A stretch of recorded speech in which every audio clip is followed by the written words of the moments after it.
रहस्यमयी कहानी का नाम छलावा। एक ऐसा भूत जो दिखाई नहीं देता पर कहीं भी हो सकता है। स्थान उत्तर भारत का एक छोटा सा गांव धनपुर। गांव धनपुर में एक पुराना कुआं था जिसे लोग छलावे वाला कुआं कहते थे। कहते हैं कि वहां कई साल पहले एक औरत की रहस्यमयी मौत हुई थी। उसके बाद से रात के समय उस कुएं के पास जो भी गया वो या तो लौटकर नहीं आया या कुछ ऐसा कहता जो किसी को समझ नहीं आता। कहानी की शुरुआत। राजू एक निडर और जिज्ञासु युवक था। उसने गांव के बुजुर्गों को कई बार छलावे की कहानी सुनते हुए सुना था। उसे यकीन नहीं था कि ऐसा कुछ होता है। एक दिन उसने ठान लिया कि वो उस कुएं के पास जाकर देखेगा कि आखिर माजरा क्या है। रात के 12 बजे राजू अपने दोस्तों को बिना बताए टॉर्च लेकर कुएं के पास पहुंचा।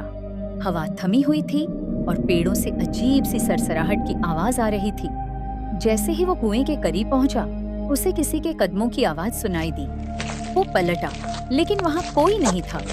उसने टॉर्च घुमाई, पर कोई दिखाई नहीं दिया। तभी उसे किसी ने पीछे से धीरे से कहा, राजू, मुझे नीचे से निकालो। उसकी रूह कांप गई। उसने फिर पीछे देखा, कोई नहीं था।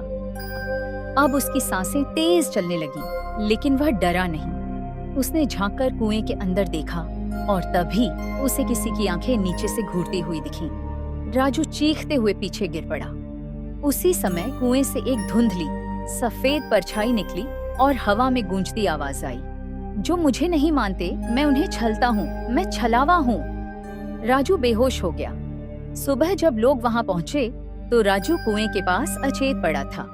उसके चेहरे पर भय साफ दिख रहा था। जब वह होश में आया तो उसकी आवाज लड़खड़ा रही थी और वह सिर्फ एक ही बात दोहरा रहा था। वो दिखता नहीं, लेकिन सब जानता है, वो छलावा है। गांव वालों की मान्यता।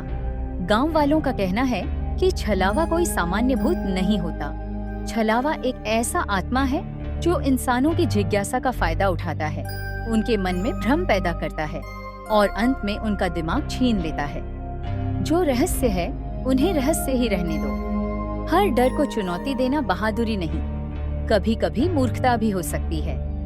अगर आप चाहें तो मैं छलावा पर एक और कहानी या इसी पर आधारित सीरीज भी लिख सकता हूँ।